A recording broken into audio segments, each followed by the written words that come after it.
17A అనేది చంద్రబాబు నాయుడు కేసులో అతనికి వర్తించదు. ఎందుకు వల్లనంటే నెంబర్ 1 ఈ 17A అమెండ్మెంట్ వచ్చింది జూన్ 2018లో. కానీ ఈ కేసులో ఎంక్వైరీ స్టార్ట్ అయింది మే 2018లో స్టార్ట్ అయింది. నెంబర్ 1.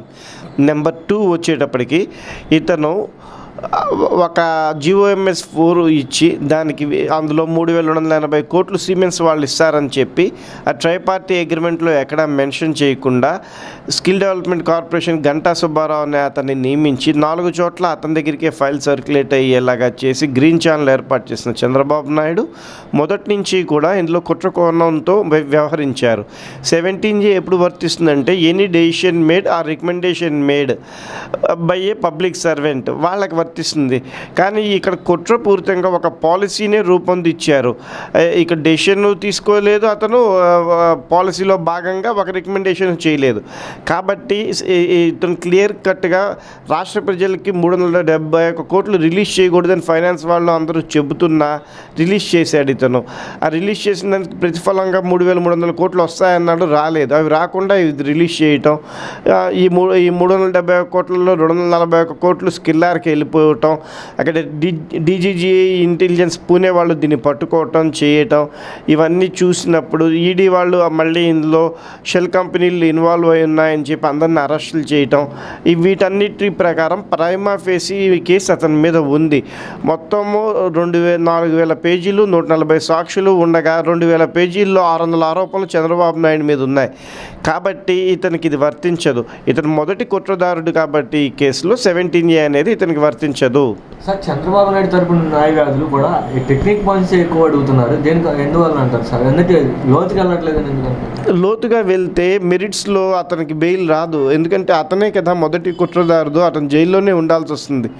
అందువల్ల మెరిట్స్ మీదకి వెళ్లకుండా ఈ టెక్నికల్ ఒక దాంట్లో పట్టుకొని బయటికి తీసుకొద్దాము అనే ప్రయత్నం చేస్తున్నారు. చంద్రబాబు నాయుడు కొన్ని కేసులు అదే సెక్షన్స్ వినపడుతున్నాయి కదా సార్, ఆ వాటిలో 4 వేలుగా అంటే కొన్ని సెక్షన్ 10 సంవత్సరాలతో కూడా జైలు పడే అవకాశం ఉన్నాయి అంటున్నారు.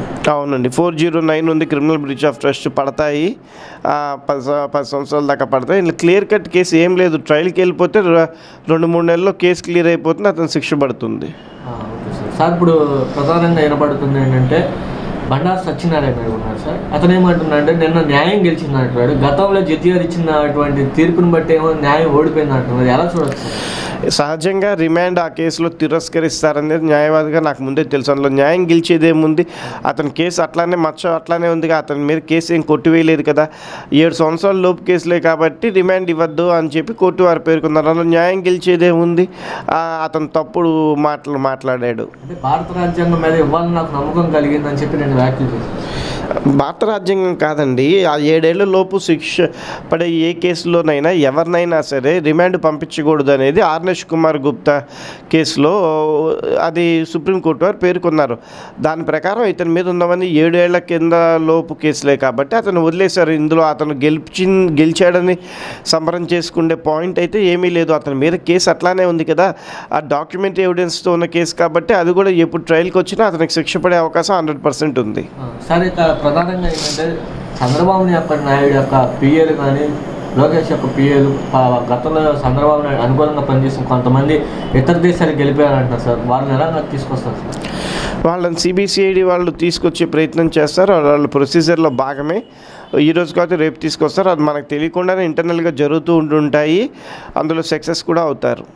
సంబరం చేసుకునే పాయింట్ అయితే ఏమీ లేదు. అతని మీద కేసు అట్లానే ఉంది కదా, ఆ డాక్యుమెంట్ ఎవిడెన్స్తో ఉన్న కేసు కాబట్టి అది కూడా ఎప్పుడు ట్రయల్కి వచ్చినా అతనికి శిక్ష పడే అవకాశం 100% ఉంది.